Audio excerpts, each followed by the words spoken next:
आज की वाणी है 17/5/67, 8वें पेज के अंत में।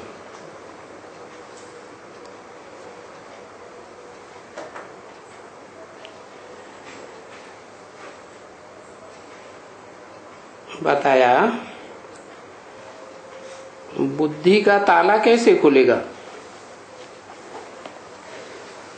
माया बुद्धि का ताला लगाती है।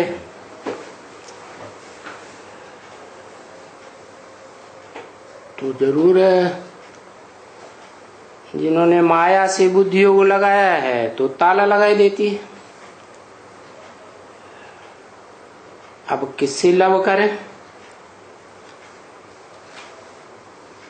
तो जो ऊंचे ते ऊंचे है उससे लव करेंगे तो ताला खुलेगा।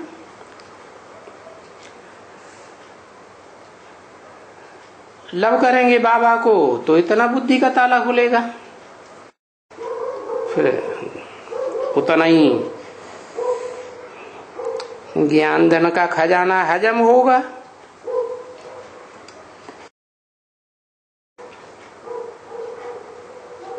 और फिर तुम डबल फैन तो पृष्ठ बन जाएंगे। डबल बने, एक तो बेसिक नॉलेज वाले, बेसिक नॉलेज के बतौर ज्ञान धन दान करने वाले, फिर मनन चिंतन मंथन के द्वारा इस ज्ञान को विस्तार में ले जाकर गहराई तक समझाने वाले। तो देखो, एक तो सब कुछ तन मन धन भी देते हो,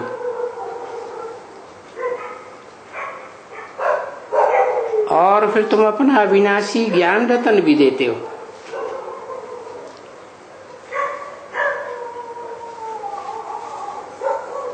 तन मन और धन ये तो देह से कनेक्टेड है। और फिर बेहद में भी है।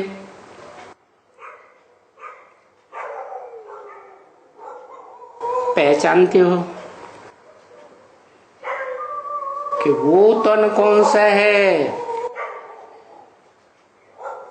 शरीर रूपी रथ कौन सा है।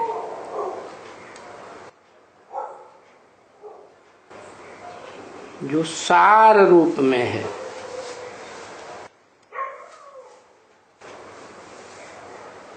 और फिर हर एक का अपना अपना सार अलग अलग है ना।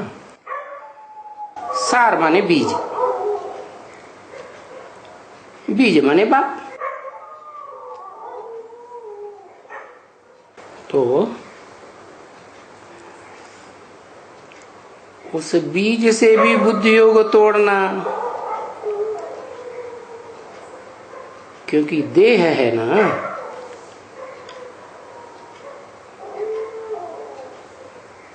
और देह से बुद्धियों को तोड़ेंगे तो आत्मा के बाप में बुद्धि लगेगी।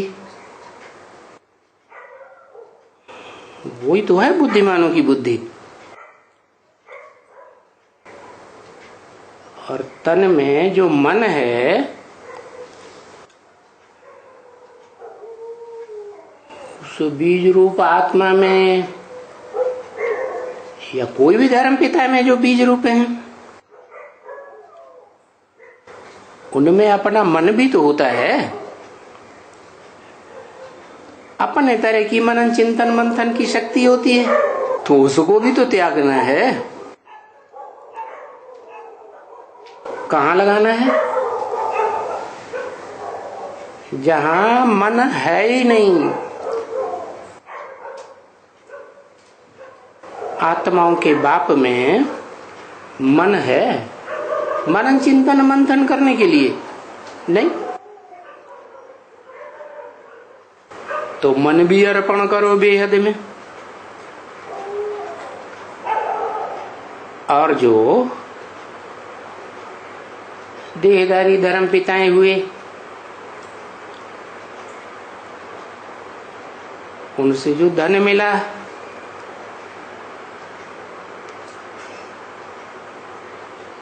चाहे वो ब्रह्मा हो, चाहे कोई भी धर्म पिता हो,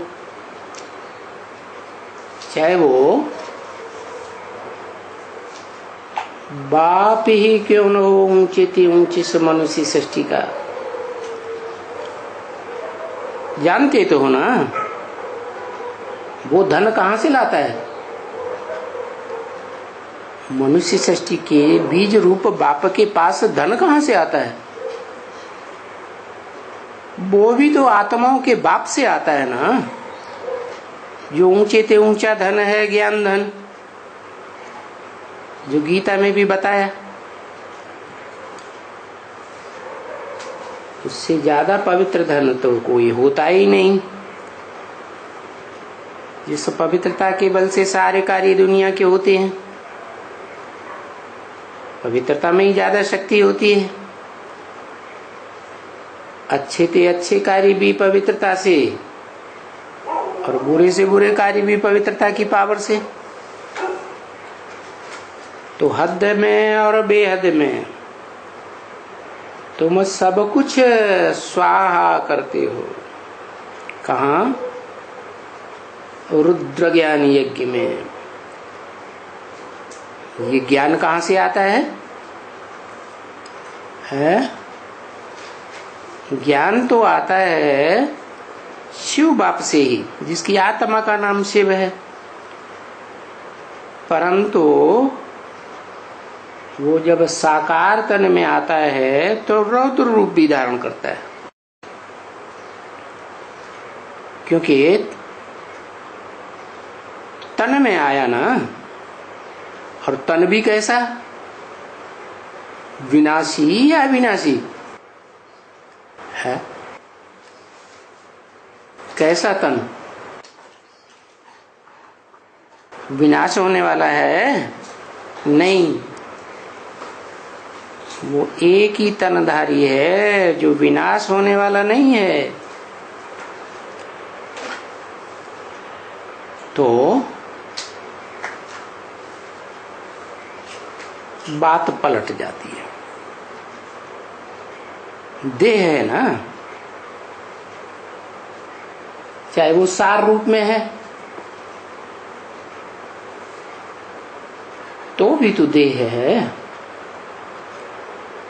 और उस सार रूप में भी जिसे कहते हैं सार रूप बिंदु बिंदु आत्माएं जहां रहती हैं, भले तुरीय आलोक हो जाता है, लेकिन कोई आत्मा सदाकाल तो वहां नहीं रह सकती। नीचे तो आना पड़े ना।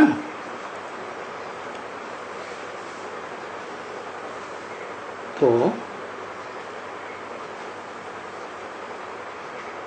आत्मिक स्थिति है ऊंची भावना, देह की स्थिति है नीची भावना। तो रौद्र रूप भी धारण करता है। तो देखो, तुम अपने पास जो कुछ भी है, क्योंकि ज्ञान धन भी हर एक के पास अपना अपना नंबरवार है। जो कुछ भी है माना नंबरवार है ना, तो वो देते हो। और देते किसको हो? है? उनको देते हो जो डबल फिलैंथ्रोपिस्ट है, डबल दानी है। कैसे? एक तो जो ब्रह्मा के मुख से सुना, शिव बाबा ने सुनाया, सुनाने वाली आत्मा शिव ब्रह्मा के तन से बोला, तो वो सुनने सुनाने का ज्ञान हुआ। जैसे छोटे बच्चे होते हैं ना, तो सुनते हैं, सुनाते हैं, रटते हैं, बुद्धि नहीं लगा पाते, क्योंकि बच्चे हैं, बच्चा बुद्धि है। फिर वही बच्चे जब ऊंचे पढ़ाई पढ़ते हैं तो जो बेसिक नॉलेज में सुनी सुनाई बातें हैं उन पे गहराई से मनन चिंतन मंथन करते हैं। तो तुम बच्चे नंबरवार हो ना, तुम किनको देते हो? है तुम उनको देते हो जो इस 60 रूपी रंगमंच पर इस शूटिंग काल में एकदम कल्पांत काल में सारे संसार के सामने प्रत्यक्ष होता है, उनके देते हो। उससे ज्यादा डबल फ्रेंड तो पृष्ठ तो कोई है ही नहीं। तो बाबा भी डबल और तुम भी डबल। तुम माने कौन है? एक तो कहते हैं तुम, एक तो कहते हैं ये है, इनको बाजू वाले को, और फिर कहते हैं उनको। तो दूर कर दिया ना, तो दूर वालों को कहा उनको। उन दूर वालों में भी सबसे दूर वाला कौन हो जाता है? दूर वाले हैं विदेशी, विधर्मी। उनमें सबसे ज्यादा विदेशी विधर्मी कौन है?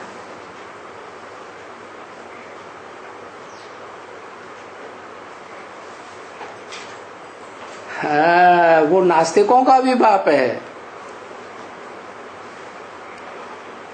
वो उनका भी बीज रूप बाप है ना। तो वो तो कहता ही है क्या, बाप क्या बनकर आए हैं? विदेशी बनकर आए हैं। तो विदेशियों का भी बाप हुआ ना। विदेशियों का मुख्य धंधा क्या हुआ है? विदेशी सारी दुनिया को एकदम नीचे ले जाते हैं कि ऊपर ले जाते हैं? एकदम नीचे ले जाते हैं। उनका धंधा ही है टम बम बनाना, विनाश करना।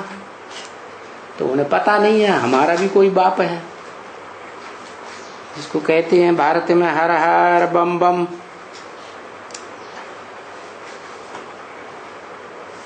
तो ये अविनाशी ज्ञान रतन है।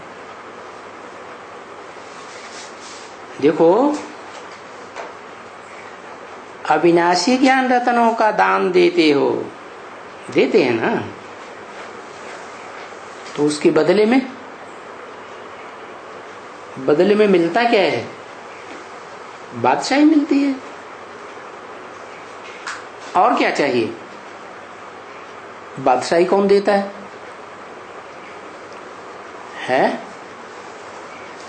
ये बादशाही कैसे मिलती है? कौन सी पढ़ाई पढ़ने से बादशाही मिलती है? राजयोग की पढ़ाई पढ़ने से बादशाही मिलती है। योगी होगा तो राजयोग सीखेगा, योग बल से बादशाही मिलती है। तो सिखाने वाला बड़ा योगी होना चाहिए ना। शिव बाप को योगी कहेंगे? नहीं कहेंगे। उसे योग लगाने की क्या दरकार? तो शिव बाप तो जो ऊंच से ऊंची चीज है, बहुत वैल्यूएबल चीज है, ज्ञान रतन, वो देते हैं। तो ज्ञान रतनों के आधार पर जो राजयोग सीखते हैं, उन सीखने वालों में अव्वल नंबर 1 वो भी डबल विदेशी। क्या डबल विदेशी क्यों कहा? है तो भारतवासी शरीर से, पैदा कहाँ होता है? भारत में। लेकिन शिव बाप प्रवेश करते हैं तो शिव बाप की प्रत्यक्षता रूपी जन्म वो कहाँ से होता है? विदेश से होता है या स्वदेश से होता है? विदेशी बाप को प्रत्यक्ष करते हैं। तो फिर प्रत्यक्षता रूपी जन्म जहां हुआ वहां का हो गया। बाप क्या बनकर आए? विदेशी बनकर आए। तो बादशाही बच्चों को देते हैं, और तुम बच्चों को क्या चाहिए है? जो राजयोग सीखते हैं उनको देते हैं, जो ज्ञान लेते हैं उनको देते हैं। ज्ञान तो जानकारी है सच्चाई की, तो जो सच्चाई की जानकारी लेते हैं वो सच्चाई की जानकारी लेकर के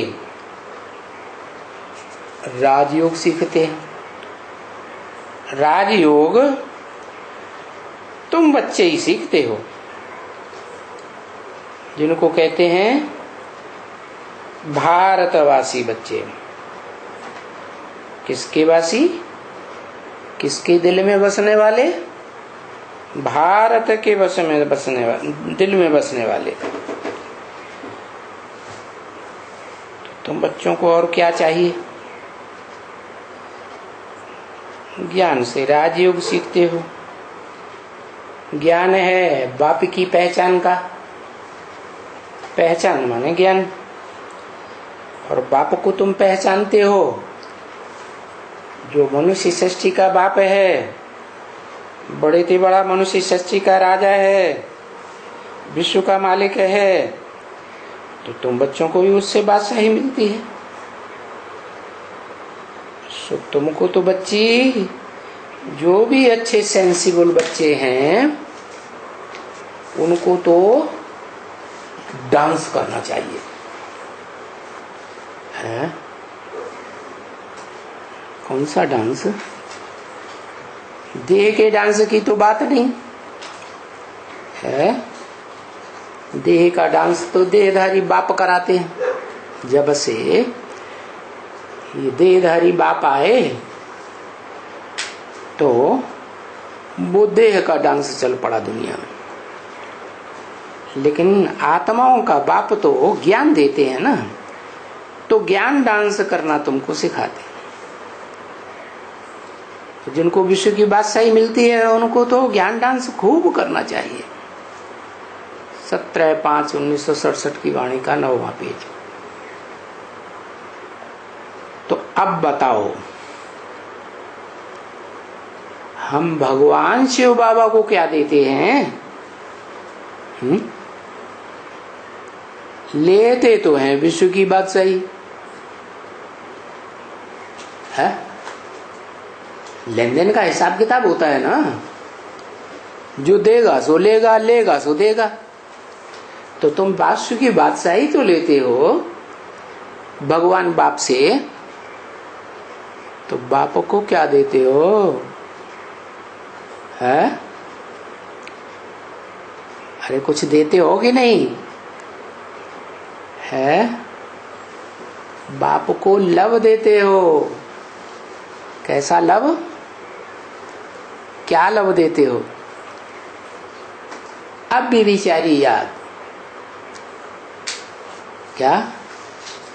एक बाप की याद, कोई दूसरे की याद नहीं। शुद्ध प्यार बाबा को देते हो, और जब शुद्ध प्यार देंगे तो दुनिया से बुद्धियोग टूट जाएगा। विकार की बात ही खत्म। विकार का मतलब ये है, वे माने विपरीत, कार माना कार्य। तो फिर बाप जैसे चलाते हैं वैसे चलते हो। तो बाप तो अच्छा कर्म करना सिखाते हैं ना ज्ञान के आधार पर है। विपरीत कर्म थोड़ा ही सिखाएंगे। विपरीत कर्म करते हैं बाप के बताए अलावा तो विकार कहा जाता है। तो जैसे कि तुम विकारों का भी दान कर देते हो। अगर करनी घोर को भी देते हैं तो भी भक्ति मार्ग में ईश्वर अर्थ करके ही देते हैं ना, है? इसका मतलब क्या हुआ? भक्ति मार्ग में ये परंपरा चली आई है। ईश्वर ने आकर के करनी घोर ब्राह्मण का पार्ट बजाया। क्या तुम बढ़िया बढ़िया चीज है ना दो, नई नई क्या करो? जो भी पुरानापन है, पुराना है, मरते हैं तो जो कुछ पुरानी चीजें होती है मरने वाले की, वो सब करनी घोर को दे देते हैं। तो ये विकार क्या है? ये पुराने हैं ना। ये जो तुमने जन्म जन्मांतर द्वापर युग से लव किया, प्यार किया, वो विकारी प्यार किया ना, व्यभिचारी प्यार किया ना। तो ये व्यभिचारी प्यार, ये विकार, ये सब तुम ईश्वर को देते हो। भक्ति मार्ग में देते हैं ना ईश्वर को, करनी घोरों को देते हैं। क्या? एक ब्राह्मण होते हैं करनी घोर ब्राह्मण, नाम है करनी घोर, घोर कर्म करते हैं और कहे जाते हैं महाब्राह्मण। छोटे मोटे ब्राह्मण नहीं। तो यहां भी क्या है? यहां भी तुम किसको देते हो? है ब्राह्मणों में जो सबसे बड़ा ब्राह्मण है, चोटी का ब्राह्मण, उसको कहते भी है महादेव। देवताओं को भी दान देते, देवताओं के नाम से भी दान देते हैं ना। कोई भूत प्रेतों को अर्पण करते हैं, कोई देवताओं को अर्पण करते हैं, कोई ईश्वर को अर्पण करते हैं। तुम तो जानते हो, जिसको महादेव कहा जाता है वो महादेव तो बनता ही तब है जब उसमें शिव प्रवेश करते हैं। तो ईश्वर अर्थ ही देते हो ना। तो भाई करनी घोरों को दान दो। क्या?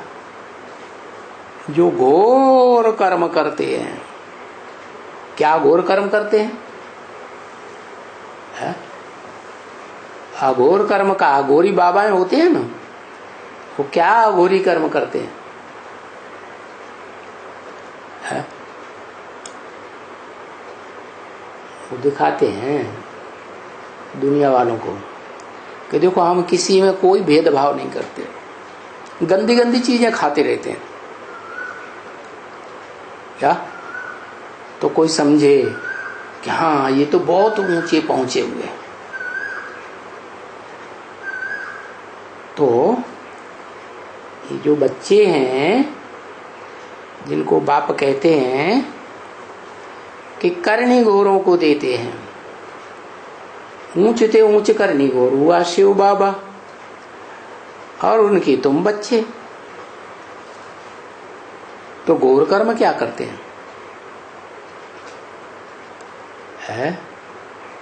अर्जुन ने भी पूछा ना भगवान से, घोर कर्म में मेरे को क्यों डालते हो? तो घोर कर्म क्या हुआ? है? घोर कर्म हुआ, इतने मारे गए महाभारत में। तो ये मारना करना घोर कर्म है या ऊंचा कर्म? तो ये जो महारुद्र और महारुद्र के रुद्रगण ये क्या करते हैं? है? सारी दुनिया का विनाश करने का कर्म करते हैं। और विनाश कैसे होता है? कैसे विनाश होता है? विनाश होता है, अरे हाँ, अपवित्रता से विनाश होता है। बड़ी से बड़ी अपवित्रता है व्यभिचार की। तो ये जैसे करनी घोर ब्राह्मण हो गए, सारी दुनिया का विनाश कराए देते हैं। क्या इस रुद्र ज्ञान यज्ञ में सारी दुनिया स्वाहा हो जाती है। नाम ईश्वर का लेते हैं। अरे ईश्वर घोर कर्म करना सिखाएगा या श्रेष्ठ कर्म करना सिखाएगा? है तो नाम ईश्वर का क्यों लेते हैं कि हम ईश्वर अर्थ देते हैं? ईश्वर अर्थ दिया क्या? ईश्वर ये कहते हैं कि तुम विनाश करो, किसी को दुख दो। है जब सारी दुनिया के प्राणी मात्र का विनाश होगा, मनुष्य मात्र का विनाश होगा, शरीरों का ही विनाश होता है, तो दुखी होंगे या सुखी? हाय हाय करेंगे या वाह वाह करेंगे? हाय हाय करेंगे। नाम लेते हैं ईश्वर का। अरे ईश्वर ने सुख देना सिखाया या दुख देना सिखाया? ईश्वर ने तो सुख देना सिखाया, वो है ही सुख का सागर। तो ये भक्ति मार्ग में ये जो रस्म चली आ रही है, ये कहाँ की रस्म हुई है? इस सृष्टि की रस्म हुई, संगम युगी ब्राह्मणों की दुनिया की। संगम युगी ब्राह्मणों की दुनिया में बाप, आत्माओं का बाप, जो आत्म भाव है, वो आत्म भाव श्रेष्ठ है और देह भाव में प्रवेश करता है। क्या अर्जुन के रथ में प्रवेश किया ना, तो जो देह भाव है वो भी बाप समान स्टेज को धारण करता है। लेकिन जैसे बाप सदा सर्वदा के लिए अविनाशी है, निराकारी है, निर्विकारी है, ऐसे बनकर रहता है, रहता है,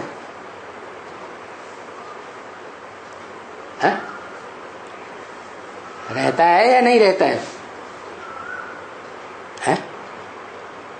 नहीं रहता है। तो बोला वो देह भाव हो गया ना, मिक्स हो गया ना। कहते हैं ना, काजर की कोठरी में कैसो सयान हो जाए, एक लीक काजर की लागी है पे लागी है। तो इस दुनिया की बात हुई। शिव के लिए ये बात लागू नहीं होती, क्योंकि काजर की कोठरी भी साकार में, स्थूल में, और जाने वाले भी स्थूल में, उनके लिए बोला। वो तो निराकार है, साकार बनता ही नहीं है कभी। तो भक्ति मार्ग में कहते हैं ईश्वर अर्पणम, लेकिन ईश्वर को देते हैं क्या? जानते ही नहीं है, तो ईश्वर को देंगे कहां से? और संगम युग में भी है, संगम युग में ईश्वर को जानते हैं? जानते हैं? नहीं जानते। अंत में नहीं जानते। अंत में जानते हैं, नंबरवार जानते हैं कि 100% जानते? नंबरवार जानते। एक है जो नंबरवार की लिस्ट से अलग है। क्या? बड़े से बड़ा चक्कर है ना, चक्कर को भी क्रॉस करने वाला। तो वो ऐसा है कि असली ईश्वर के स्वरूप को जानता है। उस असली स्वरूप को जानने का प्रयास करने वाले तो बहुत हैं। जितने भी धर्म पिताएं हैं, वो कैसी स्टेज धारण करते हैं?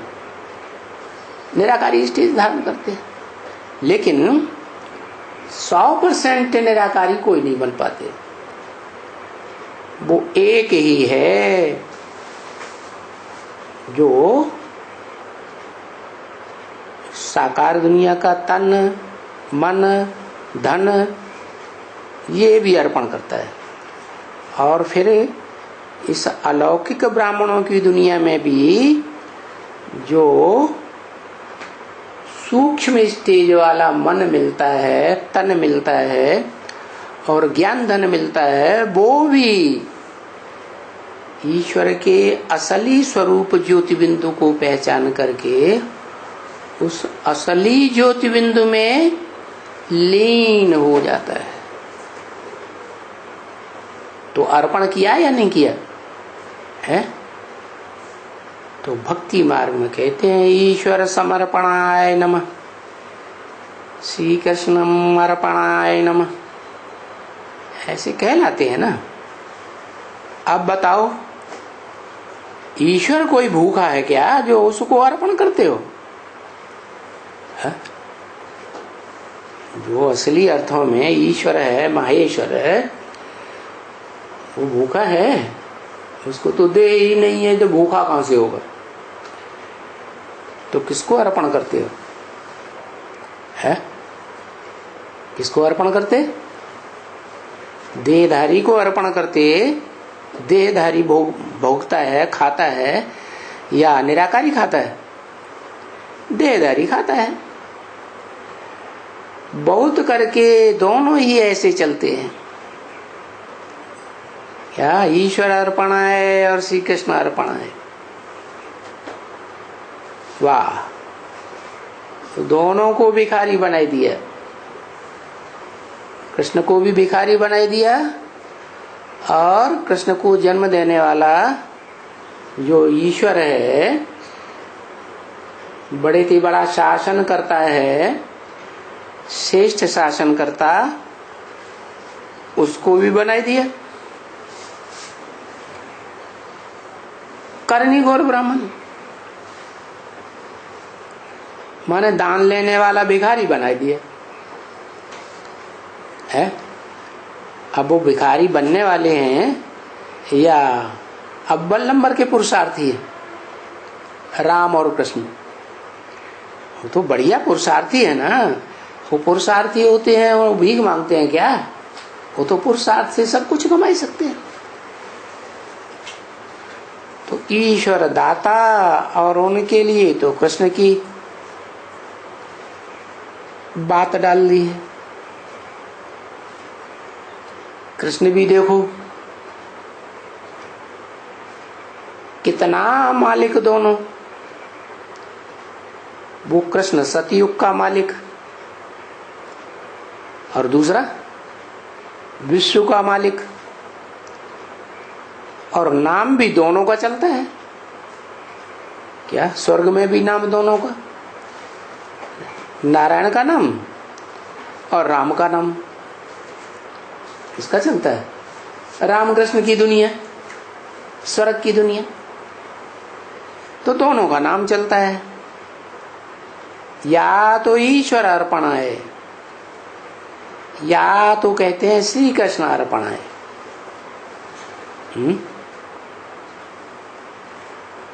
और वो विश्व का मालिक कौन? और वो मालिक बनाने वाला देखो कौन हुआ? मालिक बनाने वाला है। विश्व का मालिक कौन हुआ? सतयुग में जो विश्व होगा उसका मालिक होगा या नहीं? और वो मालिक बनाने वाला तो बाप ही है। कृष्ण या सतयुग के नारायण को जन्म देने वाला। अभी देखो ये सब बातें तुम्हारी बुद्धि में हैं, अच्छी तरह से बैठती हैं धारण करने के लिए। अच्छा, कहते हैं ना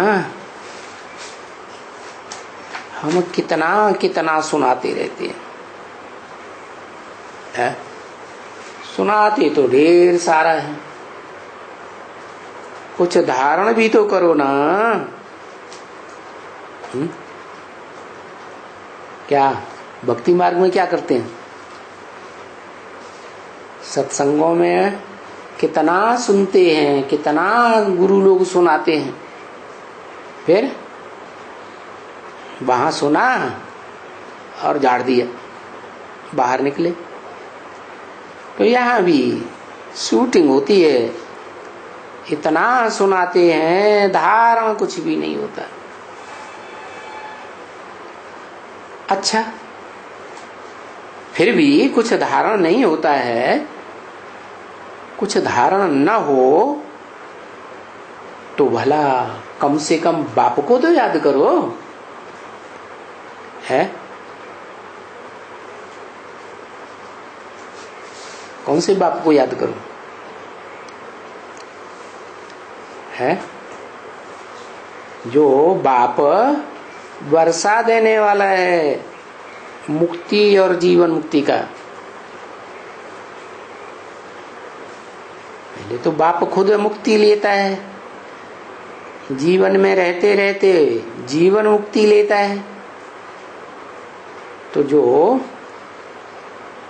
बाप है जीवन मुक्त पद पाने वाला विष्णु रूप, वो तो अगले जन्म की बात हुई। बाकी पद्धति की बात तो जो है वो तो ब्रॉड ड्रामा में मिलेगा। यहाँ तो तुम बच्चे सेवाधारी हो ना, तो सेवा जितनी करेंगे उतना ऊंच पद पाएंगे ब्रॉड ड्रामा में। तो बाप को याद करो, बाप के वर्षे को याद करो। कि जानते हो क्यों बाप को और बाप के वर्षे को क्यों याद करो और सब कुछ भूल जाओ? क्योंकि ये सारी दुनिया खलास होने वाली है, मौत सामने खड़ा है।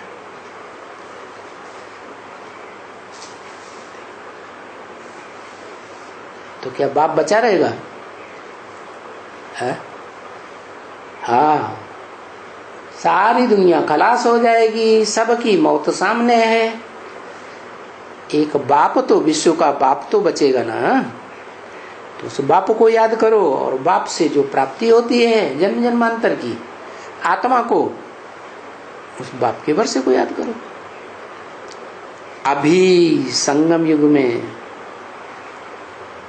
बाप को याद करने से क्या, और बाप की मत पर चलने से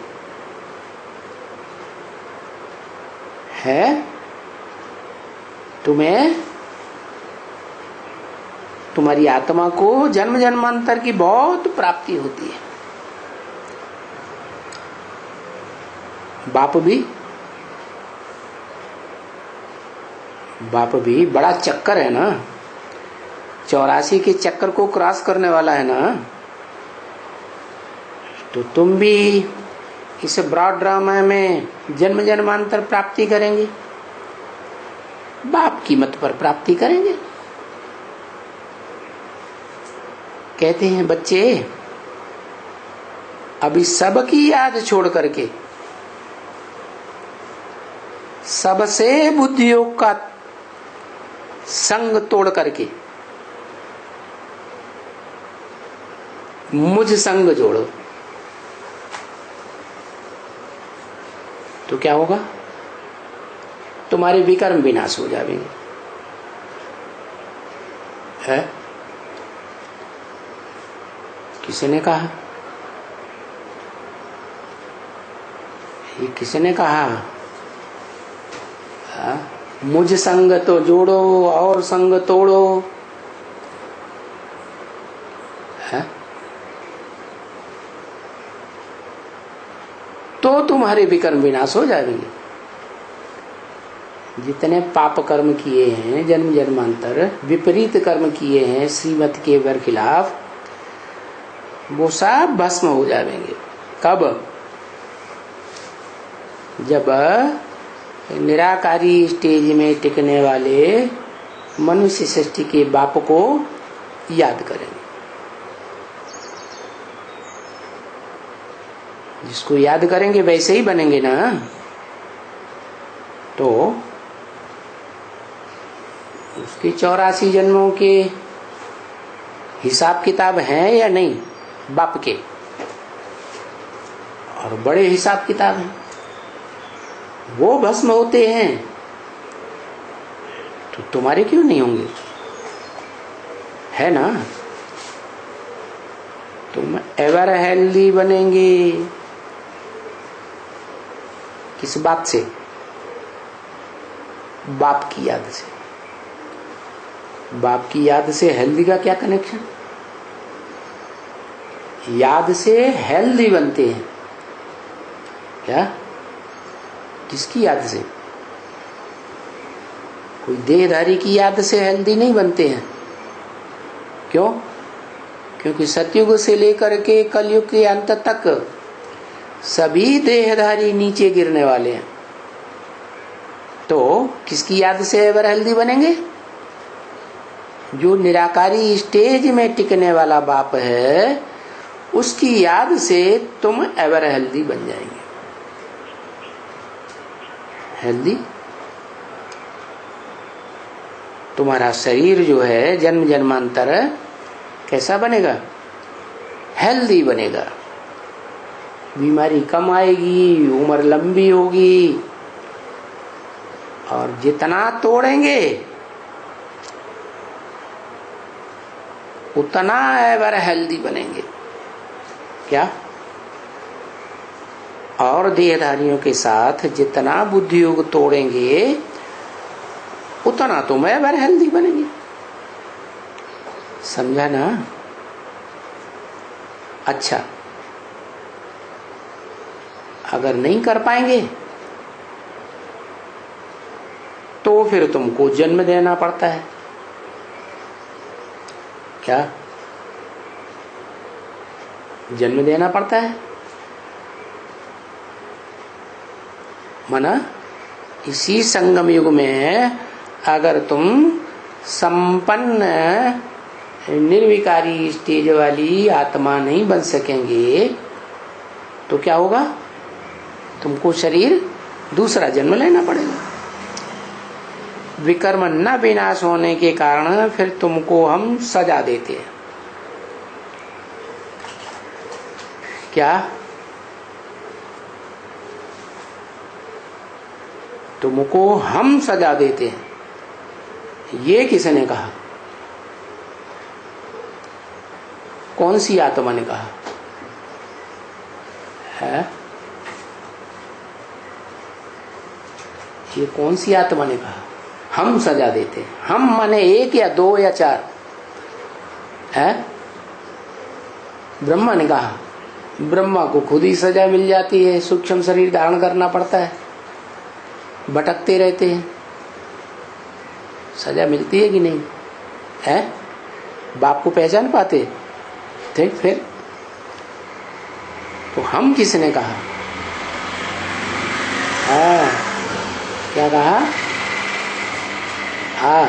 शंकर, जिसमें दो आत्माओं का संकरण होता है, एक शिव और एक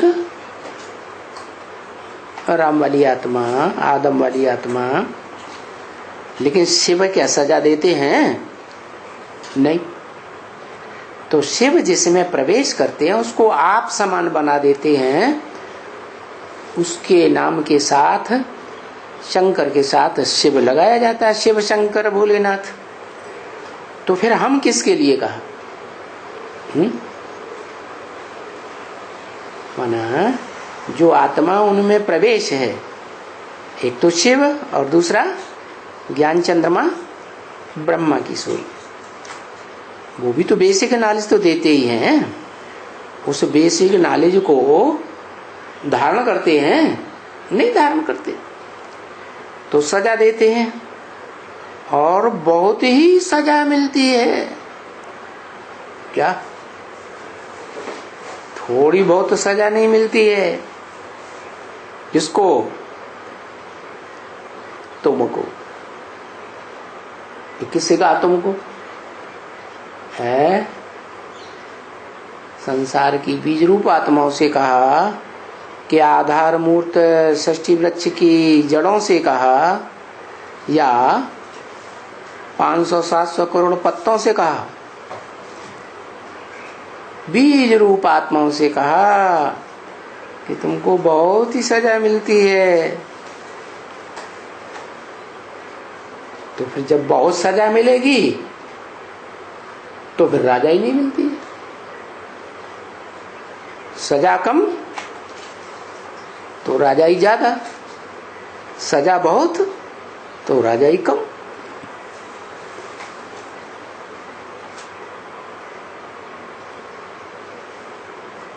राजाई नहीं मिलेगी, कोई भी राजाई नहीं मिलेगी। बहुत सजा खाएंगे तो नहीं। क्या करना है फिर?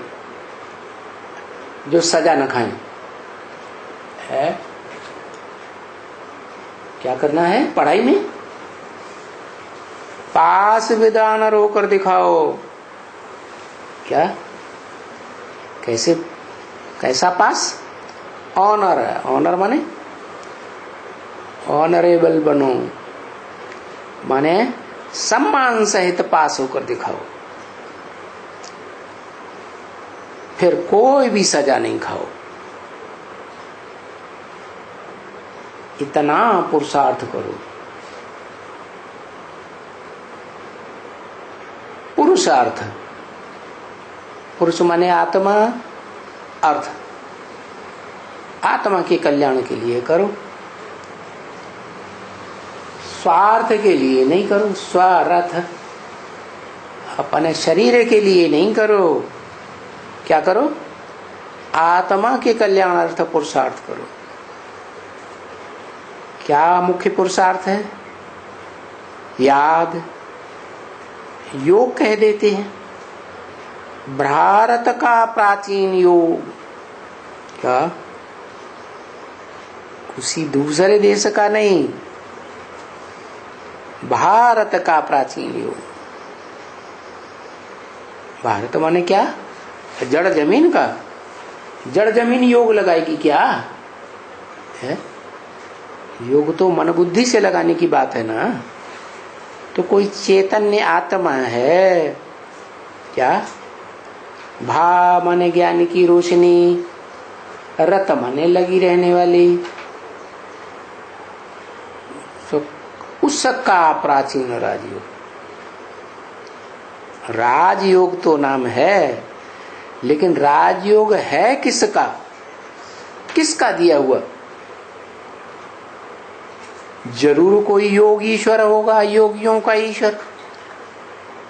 पुराने थे, पुराना को कहते हैं प्राचीन राजयोग भारत का। और प्राचीन का अर्थ नहीं समझते हैं कोई। क्या क्या क्या अर्थ है?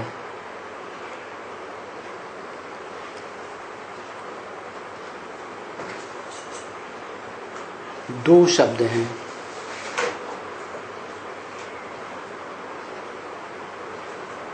प्राचीन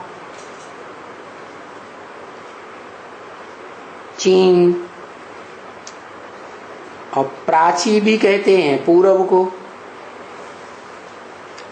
क्या? जैसे बौद्धि लोग हैं ना,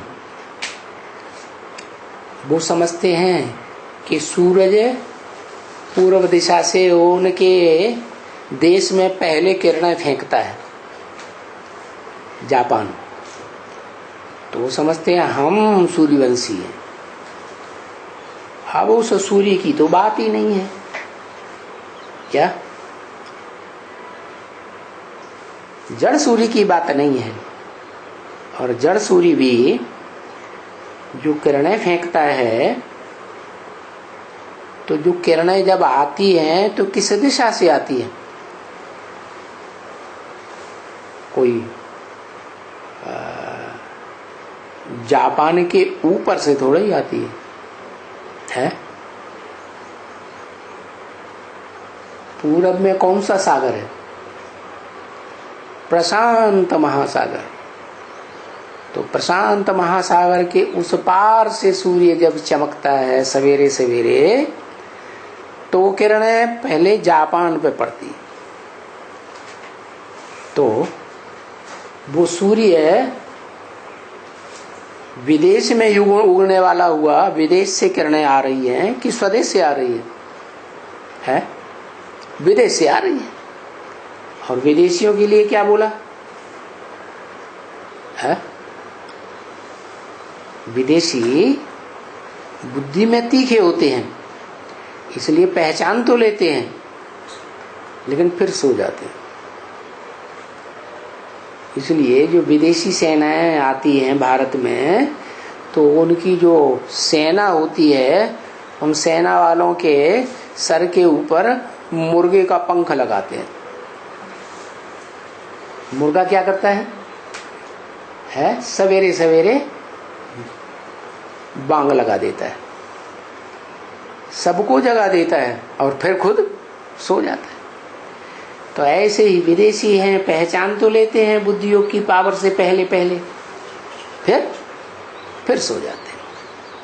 तो ऐसे ही ये जापान और चीन क्या है, विदेश है या स्वदेश है? विदेश है ना। तो वो समझते हैं कि सूर्य प्राची से प्राची माने पूरब से निकलता है और हम सूर्यवंशी हैं। लेकिन प्राचीन का अर्थ नहीं समझते हैं कि पुराने थे पुराना देश। क्या पुराने थे पुराना कौन है? मनुष्य सृष्टि का बाप ही तो पुराने थे पुराना है। प्राचीन योग किसने सिमाया, किसने सिखाया है? जो सबसे जास्ती प्राचीन है, पुराना है, कह देते हैं श्री कृष्ण ने सुनाया। अरे श्री कृष्ण तो सतयुग का प्रिंस है ना, है? श्री कृष्ण ही तो बड़ा होता है तो नारायण बनता है, नारायण का टाइटल मिलता है, आदि नारायण का। जो आदि नारायण आदि नारायणी स्वभाव संस्कार से मिलकर के विष्णु रूप बन जाते हैं। तो वो विष्णु रूप सतयुगी दुनिया की बात है या संगम युगी शूटिंग काल की बात है? कहाँ की बात है? संगम युगी शूटिंग काल की बात है। संगम युगी शूटिंग काल पुराना या सतयुग पुराना? ज्यादा प्राचीन कौन? संगम युग पुराना। तो नाम लगा दिया है उन्होंने श्री कृष्ण का। जो शास्त्रकार हैं श्री कृष्ण का नाम लगा दिया। अब श्री कृष्ण की पूजा करते हैं बच्चे के रूप में। बच्चा निर्विकारी होता है ये तो ठीक है, लेकिन बच्चा ज्ञान कैसे सुनाएगा? और वो भी राजयोग, जिस योग में राज भरा हुआ है। युद्ध के मैदान में कहते हैं अर्जुन को श्री कृष्ण ने ज्ञान सुनाया। अरे दोनों पार्टियां युद्ध करने वाली आमने सामने खड़ी हों, टेंशन का वातावरण है, खून की नदियां बहने वाली हैं, मौत सामने खड़ा है बहुतों के। ऐसे युद्ध के मैदान में कोई ज्ञान सुनता है क्या? है ये धर्म युद्ध का मैदान। कलयुग के अंत में ढेर के ढेर धर्म भारत में इकट्ठे हो जाते हैं, और जितना भारत में दूसरे दूसरे धर्म के लोग इकट्ठे होते हैं, खास भारत की राजधानी दिल्ली में इतना जमावड़ा दूसरे धर्मों का, दूसरे धर्मावलंबियों का और किसी शहर में और देश में नहीं होता है। तो ये बड़ा युद्ध का मैदान बन जाता है भारत देश। क्या? और जब शूटिंग काल होता है तो शूटिंग काल में शिव बाप जिस मुकर्रर रथ में आते हैं आदम के शरीर में, तो सारी दुनिया के सब धर्म पिताओं का बुद्धियोग कहाँ एकाग्र हो जाता है? मनुष्य सृष्टि के बाप के ऊपर एकाग्र हो जाता है। वो मनुष्य सृष्टि का बाप भारत कहा जाता है। भा माने ज्ञान की रोशनी, रतन माने लगा रहने वाला, लज्जू पंजू के ज्ञान में लगा रहने वाला नहीं। जो ऊंच ते ऊंच आत्मा है, सुप्रीम सोल, वो जो ज्ञान देता है उस एक के दिए हुए ज्ञान में लगा रहता है। बाकी वो युद्ध के मैदान की बात नहीं है जो हिंसक युद्ध है। ये भी कोई बात हुई? कि भगवान आकर के हिंसक युद्ध कराएगा क्या? कराएगा है? भगवान तो हिंसा कराना सिखाता है कि अहिंसक बनाने आता है। देवताओं की दुनिया स्थापन की तो देवताएं अहिंसक होते हैं या हिंसक होते हैं? क्या होते हैं? देवताएं तो अहिंसक होते हैं, आत्मिक स्थिति वाले होते हैं, वो थोड़ा ही हिंसा करते हैं। देहभान वाले उनको कहा जाता है हिंसक, क्योंकि देह से हिंसा की जाती है, देह की इंद्रियों से हिंसा की जाती है। आत्मभाव हिंसा करने वाला थोड़ा ही होता है। तो ये कोई बात नहीं हुई कि भगवान आकर के हिंसक युद्ध सिखाता है। अरे गीता सुनाई दो सेनाओं के बीच में, जहां युद्ध होने वाला था, हिंसक युद्ध दिखाया है। अरे युद्ध के मैदान में कोई गीता पाठशालाएं खोली जाती हैं क्या? नहीं, ये तो बेहद की बात है जो गीता में भी मनुष्य गुरुओं ने लिखी हुई है। सर्वधर्मान परित्यज्य, सब धर्मों को त्याग करके मेरे द्वारा स्थापन किए हुए स्वधर्म में आ जा। स्वधर्मे निधनम से पर धर्मो भयावह।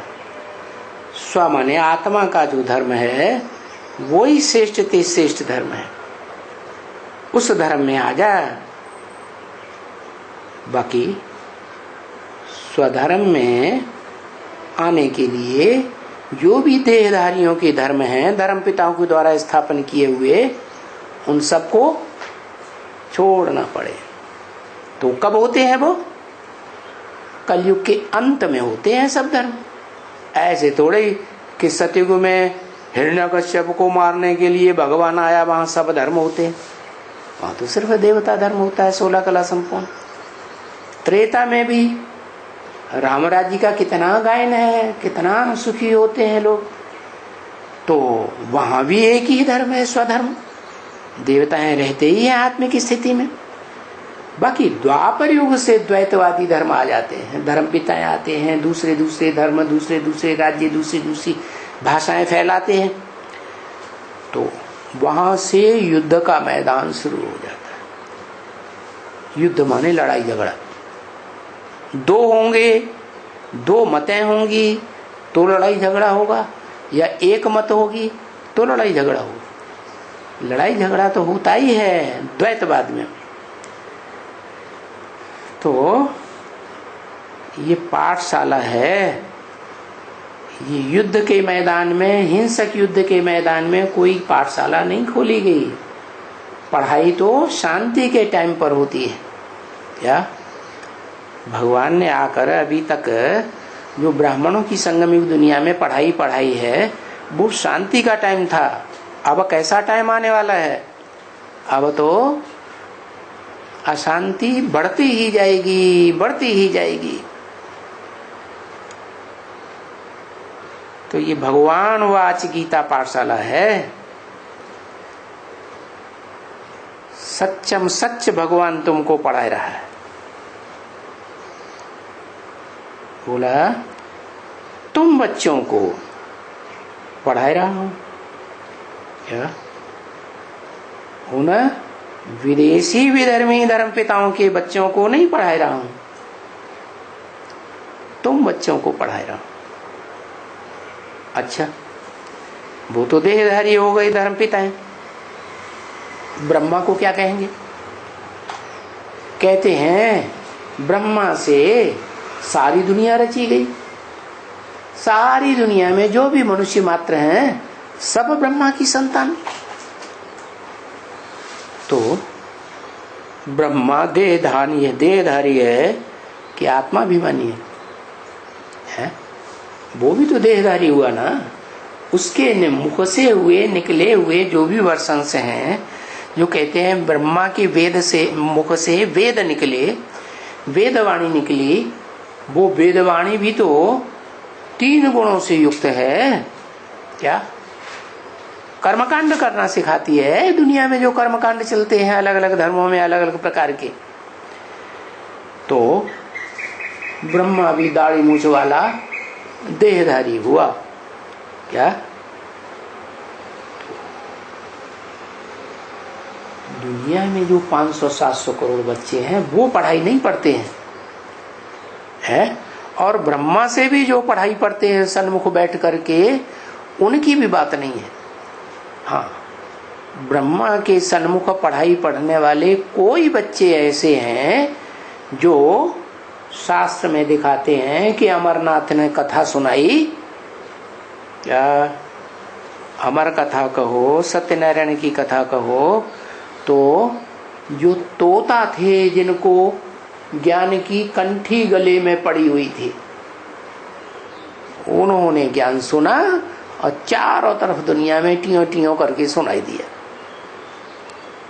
बाकी जो कबूतर बुद्धि थे वो तो मंदिर में ही बैठे रहते हैं, गंद करते रहते हैं, वो कोई ज्ञान थोड़ा ही सुनते हैं, क्या गुटगुटाते रहते हैं अंदर ही अंदर, प्राप्ति तो कुछ भी नहीं होती। तो तुम बच्चों को बाप अभी पढ़ाए रहे हैं राजयोग की पढ़ाई, तो ये बड़े से बड़ा सुप्रीम टीचर है। क्या इससे बड़ा टीचर और कोई होता नहीं है। सुप्रीम माने ऐसी पढ़ाई पढ़ाता है जिसमें दुनिया की सब मनुष्य आत्माएं पढ़ाई पढ़ती है, कोई कम कोई ज्यादा। ओम शांति।